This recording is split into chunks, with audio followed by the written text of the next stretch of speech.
Mahkamah Konstitusi memutuskan mengubah syarat ambang batas pencalonan kepala daerah terkait permohonan gugatan oleh Partai Buruh dan Partai Gelora. Dalam pertimbangannya, MK menyatakan ambang batas 25% perolehan suara partai atau gabungan partai sebelumnya atau 20% kursi DPRD inkonstitusional. MK kemudian memutuskan untuk syarat mengusung gubernur diatur dengan syarat ambang batas perolehan suara di pemilihan legislatif disesuaikan dengan jumlah penduduk termuat pada daftar pemilih tetap. Mengabulkan permohonan para pemohon untuk sebagian. 2. Menyatakan pasal 40 ayat 1 Undang-Undang Nomor 10 Tahun 2016 tentang perubahan kedua atas Undang-Undang Nomor 1 Tahun 2015 tentang penetapan peraturan pemerintah pengganti Undang-Undang Nomor 1 Tahun 2014 tentang pemilihan gubernur, bupati, dan wali kota menjadi undang-undang.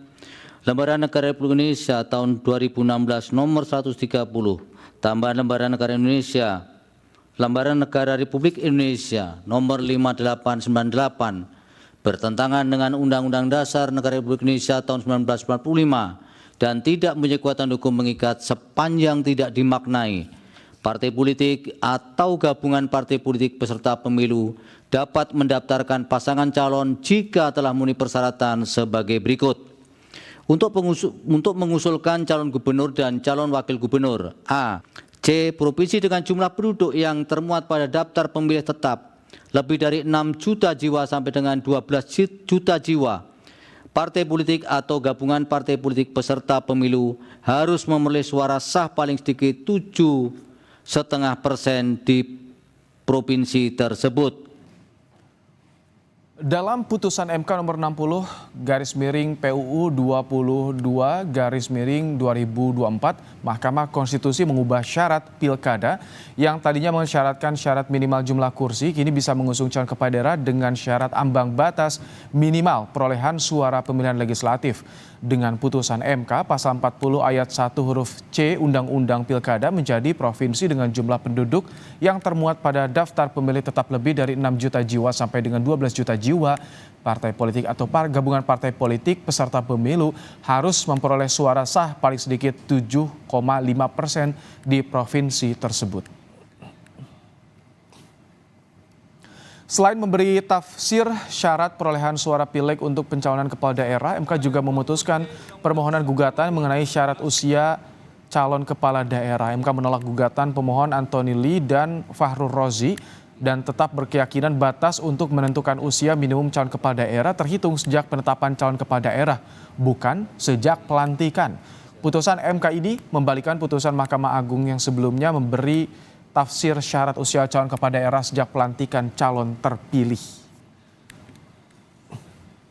Pasal 7 ayat 2 huruf E Undang-Undang 10 2016 merupakan norma yang sudah jelas, terang benderang, bak basuluh matahari, ini pepatah orang Minang ini, atau bahasa Jawanya ceto welo welo, sehingga terhadapnya tidak dapat dan tidak perlu diberikan pemaknaan, diulangi, sehingga terhadapnya tidak dapat dan tidak perlu diberikan atau ditambahkan makna lain atau berbeda selain dari yang dipertimbangkan dalam putusan aku, yaitu persyaratan dimaksud harus dipenuhi pada proses pencalonan yang bermuara pada penetapan calon.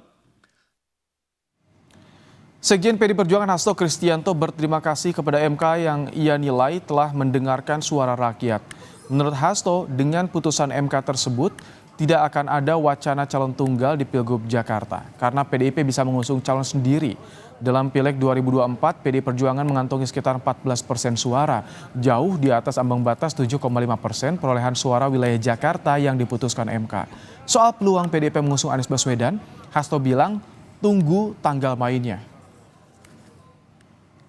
Di daerah khusus ibu kota membuat calon tunggal itu nanti tidak dimungkinkan lagi, dan kami mengucapkan terima kasih suara rakyat didengarkan dan PD Perjuangan akan semakin menyatu dengan rakyat dan akan bisa ya mengajukan calon sendiri di Jakarta. Ya namanya peluang kan, setiap orang pemimpin yang mendapatkan apresiasi dari rakyat punya ruang untuk dicalonkan, dan itulah yang akan dicermati oleh PDI Perjuangan. Tapi berarti PDI akan mengusulkan nama Pak Anies Baswedan untuk Cagup Jakarta, Mas Hasto. Tunggu tanggal mainnya. Bakal calon gubernur Jakarta Ridwan Kamil menyebut putusan MK yang mengubah syarat ambang batas pencalonan kepala daerah sehingga parpol bisa mengajukan calon kepala daerah meski tidak punya kursi DPRD harus dihormati. Ridwan Kamil menyebut putusan ini akan menguntungkan rakyat sehingga memberikan banyak pilihan calon kepala daerah untuk menampung aspirasi warga. Ridwan Kamil menyebut tidak terbebani dengan putusan MK ini. Itu memang menjadi sebuah keputusan, tentu satu harus dihormati kan, karena kan Mahkamah Konstitusi adalah institusi negara yang mereview urusan perundang-undangan termasuk pilkada. Kalau itu bisa membuat lebih banyak lagi calon-calon pilkada di seluruh Indonesia, termasuk di Jakarta, yang diuntungkan adalah warga. Ya. Karena kan warga akan disuguhi oleh adu gagasan. Makin banyak gagasan yang solutif untuk permasalahan wilayahnya kan makin bagus. Saya tidak masalah karena dengan banyak sedikit pun selama itu sesuai aturan tentunya harus dilakoni. Mantan Menko Polhukam Mahfud MD menilai keputusan MK yang mengubah syarat pilkada sehingga parpol bisa mengusung calon kepala daerah tanpa kursi tersebut merupakan putusan yang demokratis. Selain mendukung putusan tersebut, Mahfud juga percaya putusan ini dapat meminimalisasi kecurangan dalam pilkada 2024. Ya, menurut saya bagus, lebih demokratis. Dulu tahun 2018 saya sudah bicara itu di DPR ketika dengar pendapat ya masalah threshold yang tidak adil itu supaya disesuaikan lah. Menurut saya parpol itu disejajarkan dengan calon perorangan persyaratannya, dan ini yang dulu sudah pernah saya katakan karena itu tidak akan pernah menciptakan keadilan. Oleh sebab itu saya kira ini keputusan yang bagus dan KPU harus segera melaksanakan ini, dan ini terjadi di lebih dari 36 pilkada yang juga akan menghadapi masalah yang sama dengan Jakarta. Putusan MK yang mengubah syarat pencalonan kepala daerah dari awalnya mensyaratkan 25% perolehan suara partai atau gabungan partai atau 20% kursi DPRD menjadi ambang batas perolehan suara disesuaikan jumlah penduduk per wilayah, membuka jalan sejumlah calon kepala daerah yang terganjal aturan seperti Anies dan Ahok untuk maju. Kita akan bahas bersama dengan pakar hukum tata negara dan juga pengajar di Sekolah Tinggi Hukum Indonesia Jentera, Bivitri Susanti. Selamat petang, Mbak Bivip. Selamat petang. Mbak, dengan adanya putusan MK ini, bagaimana dampaknya pada peta pilkada? Kapan ini bisa berlakunya? Ya, ini langsung berlaku. Jadi memang putusan MK itu berlaku untuk semuanya, langsung ya, erga omnes namanya, dan dia immediately langsung berlaku pada hari itu juga, kecuali dinyatakan berbeda dalam amar putusan. Nah, yang ini sudah kami cek semuanya, dalam putusan itu sudah dibaca, tidak ada pengecualian, jadi dia langsung berlaku. Seperti halnya dulu putusan 90 yang heboh, yang meloloskan Gibran konkretnya, itu juga langsung berlaku, ini juga sama. Jadi yang harus kita tunggu adalah berarti kan 27 Agustus itu mulai pendaftaran, masih ada waktu seminggu, jadi konstelasi akan sangat berubah. Dan saya kira ini bagus sekali, saya sangat mengapresiasi, kita semua harus mengapresiasi putusan yang progresif ini, karena artinya kita tidak disodori oleh para partai-partai politik itu calon-calon yang sebenarnya jauh dari bayangan kita dan sangat terbatas, dan ada juga yang fenomena kotak kosong juga naik begitu ya. Dengan adanya putusan ini pasti akan berubah. Saya kira tadi Pak Ridwan Kamil bilang tidak menjadi masalah, tapi sebenarnya saya yakin sekali kita tahu ya, banyak survei yang sudah juga menunjukkan kalau siapa lawan siapa sebenarnya cukup berat sekarang. Ya. Apabila partai-partai yang belum tergabung dalam Kim Plus itu benar-benar ingin memanfaatkan putusan ini. Tadi Anda singgung putusan yang progresif, ini di bagian mana saja menurut Anda putusan MK ini progresif?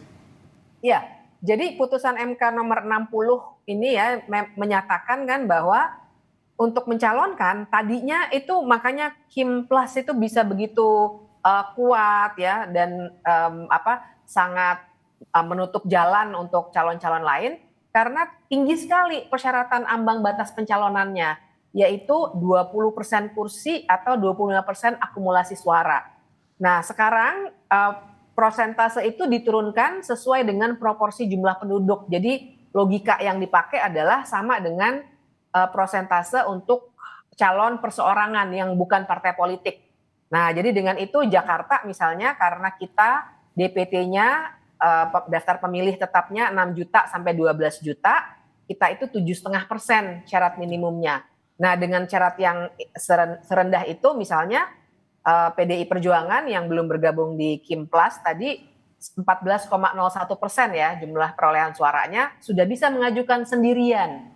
Atau bahkan kalau lihat partai-partai lain, apalagi ada ayat 3-nya yang juga dinyatakan inkonstitusional oleh Mahkamah Konstitusi, pada intinya berarti bahkan jumlah suara yang didapat oleh partai politik yang tidak dapat kursi di DPRD itu juga bisa dihitung bersama dengan jumlah suara lain sampai dengan jumlah minimum 7,5% itu. Jadi nah, ini akan mengakomodir hak dari partai politik untuk mencalonkan kepala daerah. Bagaimana? Bisa diulang? Mengakomodir hak dari parpol untuk bisa mencalonkan kepala daerah. Karena saat ini terganjal ambang batas pada sebelumnya. Ya, jadi ini akan lebih banyak partai politik yang bisa berpartisipasi, nggak dikunci oleh partai politik yang dapat kursi di DPRD. Ya, jadi misalnya bayangkan yang kemarin berkompetisi dan dapat suara walaupun nggak dapat kursi, itu mereka bisa bergabung tuh. Misalnya Partai Buruh ya yang juga menjadi salah satu pemohon di sini, dia bisa saja bergabung dengan partai lain untuk mengakumulasi suaranya sampai dengan 7,5%. Nah, jadi dengan ini lebih fair menurut saya dan kita warga juga jadinya mudah-mudahan dapat pilihan-pilihan yang lebih banyak. Tidak terbatasi oleh orang-orang yang difilternya sedemikian rupa oleh partai-partai politik besar dalam koalisi Kimplas itu yang sebenarnya ya menutup kompetisi yang lebih sehat dalam politik. Tapi jadi jaminan ketika calon lebih banyak itu akan menghasilkan pemimpin yang lebih berkualitas dibandingkan calonnya sedikit. Ya, memang tidak ada jaminan, tapi kita jadi bisa punya pilihan yang lebih banyak. Dan kita jadi benar-benar bisa mengecek satu rekam jejaknya dari masing-masing calon seperti apa, kita bisa bandingkan, jadi kita punya perbandingan lah minimal. Mana yang lebih baik gitu. Kalau cuma satu suara, maksud saya satu kotak atau satu pasangan calon, kan kita tidak punya perbandingan, mau nggak mau kita milih dia, atau milih kotak kosong, atau milih kotak, kalau di Pilkada Jakarta ya, ada satu tuh, tapi bermasalah, karena ternyata KTP banyak orang disalahgunakan dan itu melanggar hukum misalnya. Kan kita juga tidak mau, tapi nggak ada pilihan lain. Nah, jadi kita bisa mengecek rekam jejak dengan lebih banyak faksi. Ini tanggal 27 Agustus sudah mulai pendaftaran, artinya KPU harus mengakomodir calon yang akan diusung oleh parpol berdasarkan putusan MK ini. Atau perlu ada aturan turunan terlebih dahulu? Biasanya karena ini akan ada teknisnya, perlu aturan turunan. Jadi misalnya begini, kalau kita bandingkan saja juga yang agak mepet itu putusan 90 ya yang Pilpres kemarin yang meloloskan Gibran itu keluar hanya 3 hari ya 16 terus 19-nya sudah mulai pendaftaran misalnya. Nah itu bisa langsung dikeluarkan peraturan KPU-nya. Nah yang sekarang ini juga harus segera dikeluarkan karena nanti ada teknisnya, misalnya teknis formulirnya gitu, itu kan teknis sekali. Nggak bisa lompat dari putusan MK terus tiba-tiba ada formulir gitu. Pasti formulir itu dimuat dalam bentuk peraturan KPU. Dan ini mau tidak mau KPU harus melaksanakan ini. Nggak ada pilihan lain, tidak ada tafsir lain juga. Ini yang jadi sorotan juga di Pilkada 2024 adalah banyaknya wacana kotak kosong. Artinya dengan aturan ini akan bisa diminimalisir soal kotak kosong di Pilkada kali ini, Mbak Wivit. Iya. Inilah nilai baiknya ya, progresivitasnya menurut saya di situ karena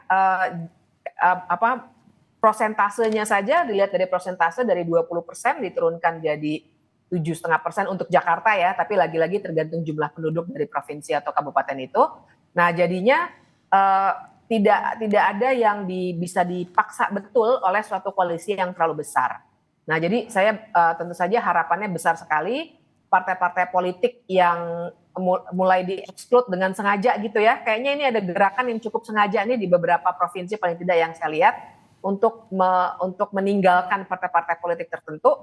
Sekarang kalau bisa maju ya lebih baik maju saja, dengan begitu maka fenomena kota kosong mudah-mudahan akan jauh lebih menurun ketimbang terakhir itu 2020 tuh 25 kota kosong. 2018 16 kota kosong. Mudah-mudahan sekarang makin menurun. Mbak Bivit, ini yang juga disoroti soal putusan MK syarat usia calon kepala daerah. Dengan putusan ini artinya peluang Kaisang untuk maju di Pilgub tertutup.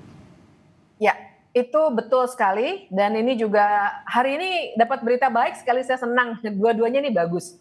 Jadi putusan ini pada dasarnya bilang bahwa sudah sangat jelas, tadi sampai dikutipkan ya, ada potongannya sebelum ini kita lihat, sampai dikutipkan peribahasa dari dua daerah, Sumatera Barat dan Jawa Tengah, dikatakan bahwa jelas sekali bahwa namanya, dan ini logis sebenarnya ya, yang namanya syarat usia pendaftaran ya harus pendaftaran. Jadi sebenarnya ini terang sekali, meminjam istilahnya yang tadi dibacakan oleh Prof. Saldi Isra, seharusnya putusan MA itu tidak memutus seperti yang kemarin ya, jadinya syarat usia 30 itu nanti pada saat pelantikan, dan peraturan KPU jadi dengan demikian melanggar tafsir dari Mahkamah Konstitusi itu, dan harusnya ya tentu saja harusnya dicabut dan disesuaikan dengan putusan Mahkamah Konstitusi nomor 70 itu. Terima kasih dosen STI Jentera Bivitri Susanti telah memberikan pandangannya dalam program Kompas Petang sore hari ini.